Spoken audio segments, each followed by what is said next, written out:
नमस्कार विद्यार्थी मित्र मैत्रिणींनो, मी कावेरी आपल्या @करंजी ऑफिशियल या यूट्यूब चॅनेलवर आपले स्वागत करत आहे.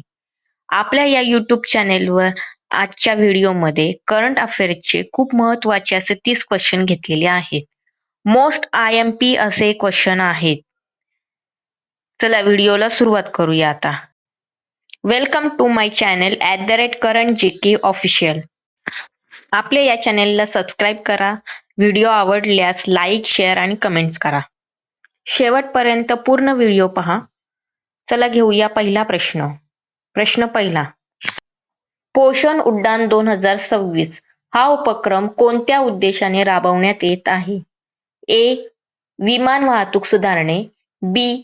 महिला व बालकांमधील कुपोषण दूर करणे आणि जनजागृती करणे. सी. आदिवासी भागातील शिक्षण सुधारणे. डी. सौर ऊर्जेचा वापर वाढवणे. या प्रश्नाचं बरोबर उत्तर आहे बी. महिला व बालकांमधील कुपोषण दूर करणे आणि जनजागृती करणे. प्रश्न क्रमांक 2. महाराष्ट्र सरकारने कोणत्या जिल्ह्यात पहिले सौर गाव सुरू केले आहे? ए. वर्धा. बी. सातारा. सी. अमरावती. डी. लातूर. या प्रश्नाचं बरोबर उत्तर आहे बी. सातारा. महाराष्ट्र सरकारने सातारा जिल्ह्यात पहिले सौर गाव सुरू केले आहे.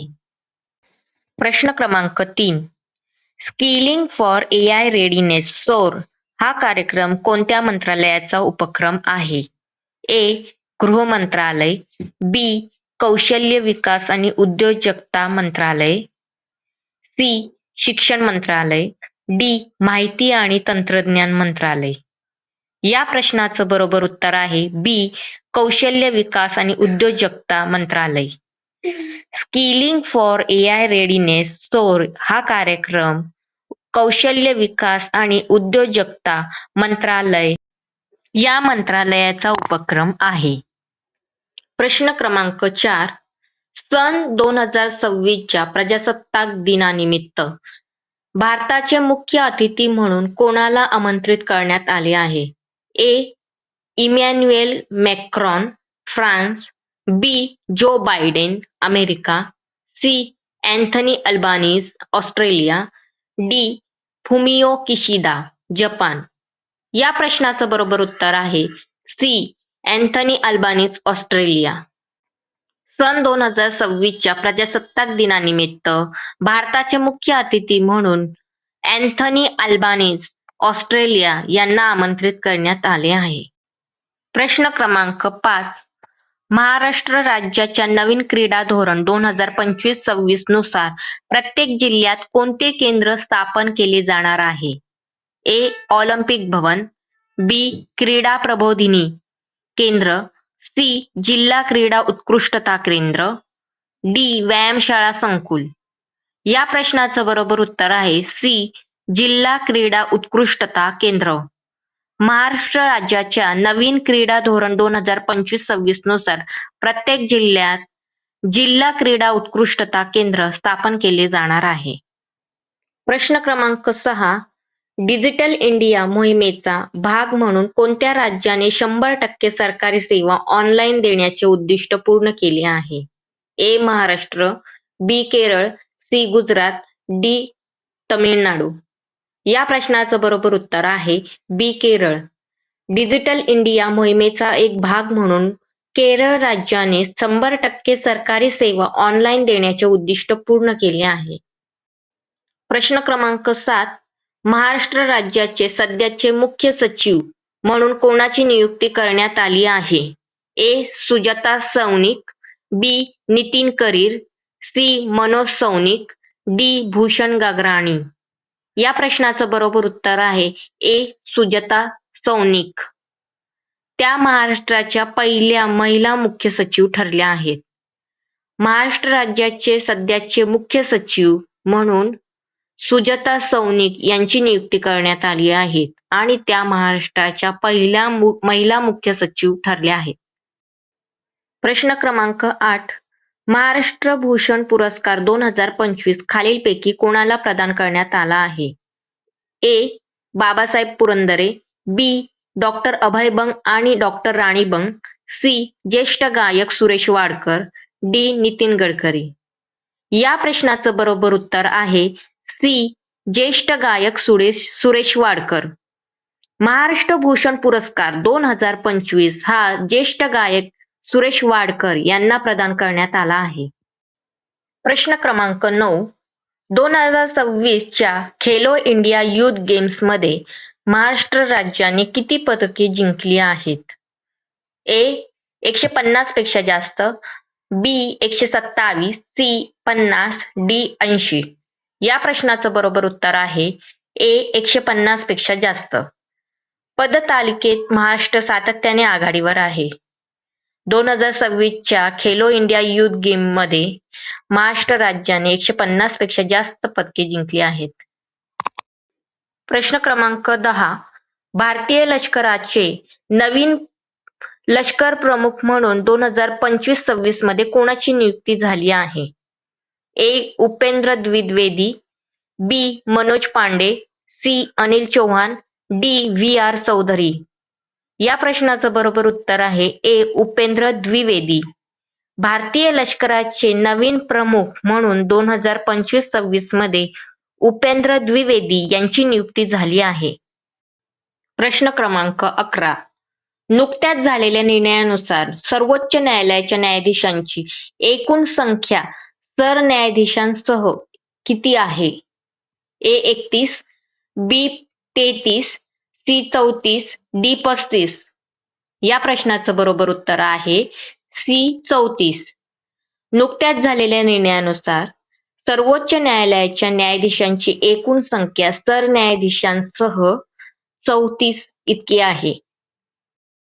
प्रश्न क्रमांक 12. भारतीय राज्यघटनेतील कोणत्या कलमानुसार मराठी भाषेला अभिजात भाषेचा दर्जा मिळाल्यानंतर राज्याला केंद्राकडून विशेष निधी मिळतो? ए. कलम 343, बी. कलम 351, सी. कलम 345, डी. कलम 29. या प्रश्नाचं बरोबर उत्तर आहे कलम 351. भाषेच्या विकासासाठी मार्गदर्शक तत्वे. बी. कलम 351. भारतीय राज्यघटनेतील 351 कलमानुसार मराठी भाषेला अभिजात भाषेचा दर्जा मिळाल्यानंतर राज्याला केंद्राकडून विशेष निधी मिळत असतो. भाषेच्या विकासासाठी मार्गदर्शक तत्वे. प्रश्न क्रमांक 13. 2026 मध्ये होणाऱ्या आशियाई क्रीडा स्पर्धा कोणत्या देशात आयोजित केल्या जाणार आहेत? ए. भारत, बी. चीन, सी. Japan, D. कतार. या प्रश्नाचं बरोबर उत्तर आहे सी. जपान, नागोया येथे.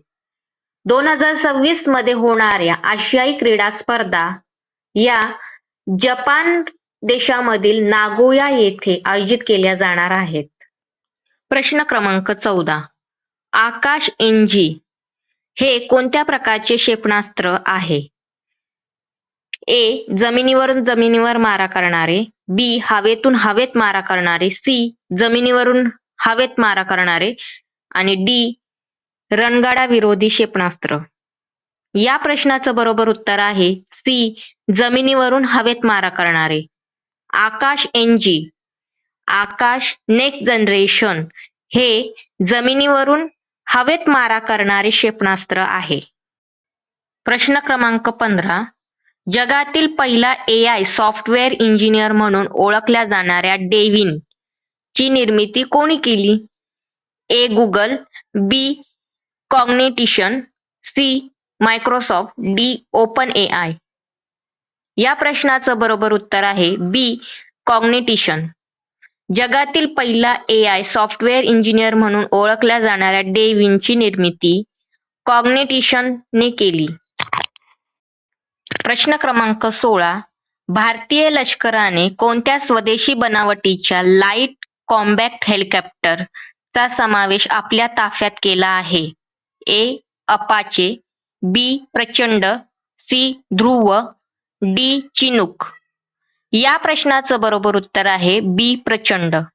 भारतीय लष्कराने प्रचंड या स्वदेशी बनावटीच्या लाईट कॉम्बॅक्ट हेलिकॉप्टरची समावेश आपल्या ताफ्यात केला आहे. प्रश्न क्रमांक 17.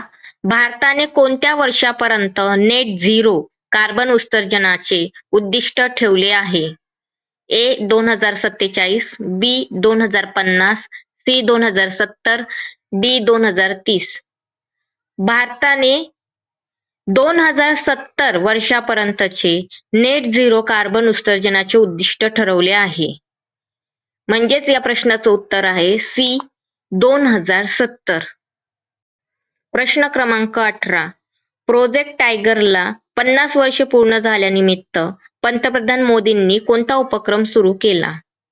ए. Save tiger mission, B. International big cat alliance, C. व्याघ्र संरक्षण मोहीम, डी. मिशन 50.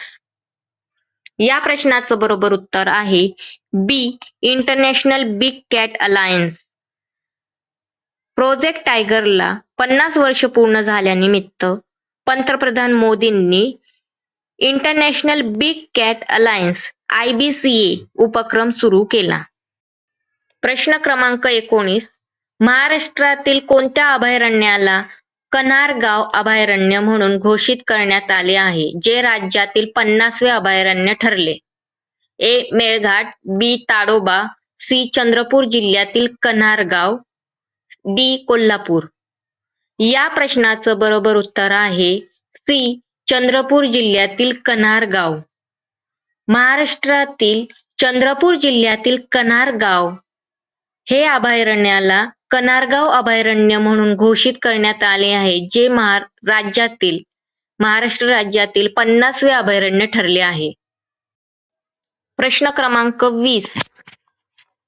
अलीकडे चर्चेत राहिलेले नमो ड्रोन दीदी योजनेचे मुख्य उद्दिष्ट काय आहे? ए. सीमेवर पाळत ठेवणे, बी. महिलांना ड्रोन चालवण्याचे प्रशिक्षण देऊन शेतीमध्ये वापर करणे, सी. औषधांची वाहतूक करणे, डी. पर्यावरणाचे रक्षण करणे. या प्रश्नाचं बरोबर उत्तर आहे बी. महिलांना ड्रोन चालवण्याचे प्रशिक्षण देऊन शेतीमध्ये वापर करणे. यामुळे खते आणि कीटकनाशकांची फवारणी अचूक होऊन पाण्याचा व रसायनांचा वापर कमी होतो, जे पर्यावरणासाठी पूरक आहे. अलीकडे चर्चेत राहिलेले नमो ड्रोन दीदी चे मुख्य उद्दिष्ट हे महिलांना ड्रोन चालवण्याचे प्रशिक्षण देऊन शेतीमध्ये त्याचा वापर करणे. प्रश्न क्रमांक 21. चालू आर्थिक वर्ष 2025-26 मध्ये भारताचा अंदाजित GDP विकास दर किती राहण्याचा अंदाज RBIने वर्तवला आहे? ए. 6.5%, बी. 7%, सी. 7.2%, डी. 8%. या प्रश्नाचं बरोबर उत्तर आहे सी. 7.2%. चालू आर्थिक वर्ष 2025-26 मध्ये भारताचा अंदाजित GDP विकास दर हा 7.2% राहण्याचा अंदाज RBIने वर्तवला आहे. प्रश्न क्रमांक 22. PM विशाल ही नवीन योजना कोणत्या क्षेत्राशी संबंधित आहे?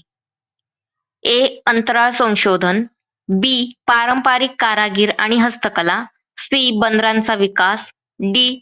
Digital banking.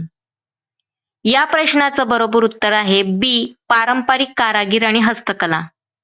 PM विशाल ही नवीन योजना पारंपरिक कारागीर आणि हस्तकला या क्षेत्राशी संबंधित आहे.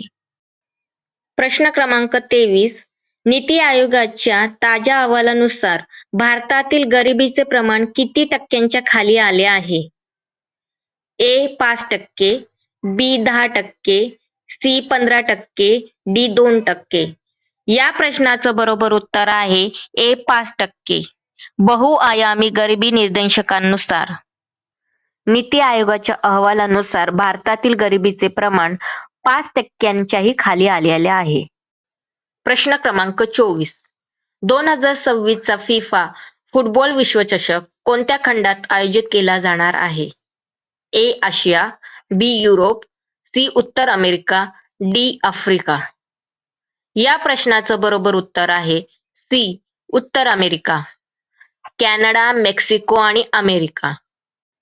2026 चा फिफा फुटबॉल विश्वचषक उत्तर अमेरिका खंडात आयोजित केला जाणार आहे? प्रश्न क्रमांक 25. जागतिक आनंद अहवाल 2025-26 नुसार जगातील सर्वात आनंदी देश कोणता ठरला आहे? A. Bharat, B. Finland, C. Denmark, D. Bhutan. या प्रश्नाचं बरोबर उत्तर आहे बी. फिनलँड. जागतिक आनंद अहवाल 2025-26 नुसार जगातील सर्वात आनंदी देश हा फिनलँड आहे. प्रश्न क्रमांक 26.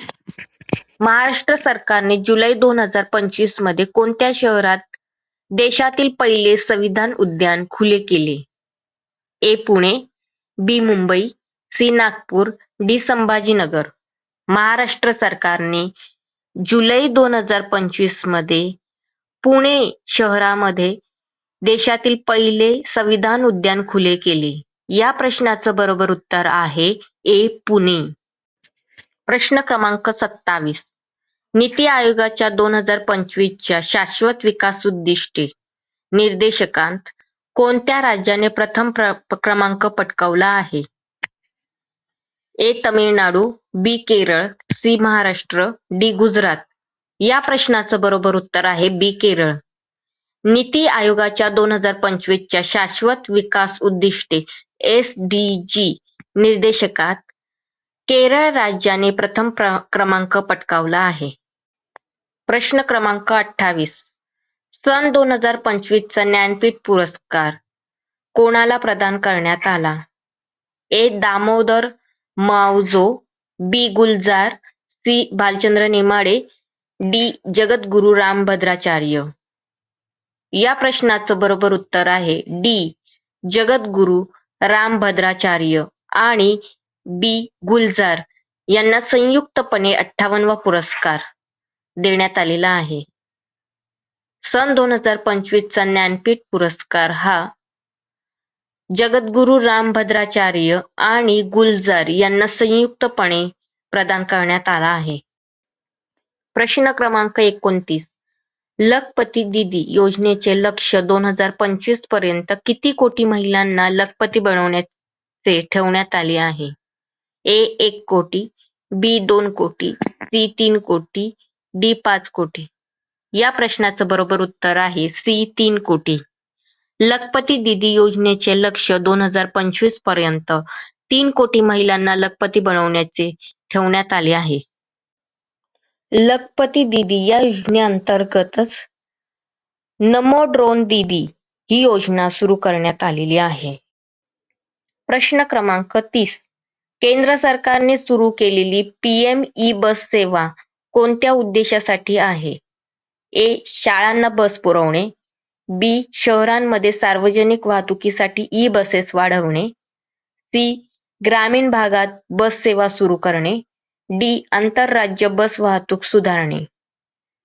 या प्रश्नाचं बरोबर उत्तर आहे बी. शहरांमध्ये सार्वजनिक वाहतुकीसाठी ई-बसेस वाढवणे. केंद्र सरकारने सुरू केलेली PM ई-बस सेवा ही शहरांमध्ये सार्वजनिक वाहतुकीसाठी ई-बसेस वाढवणे या उद्देशासाठी केलेली आहे. आजचे आपले 30 प्रश्न झालेले आहेत. असेच मोस्ट IMP प्रश्नसंच घेऊन नवीन व्हिडिओमध्ये भेटूया. तोपर्यंत चॅनेलवर जर नवीन असाल तर चॅनेलला सबस्क्राईब करा, शेअर करा, लाईक करा आणि कमेंट्स करा. धन्यवाद.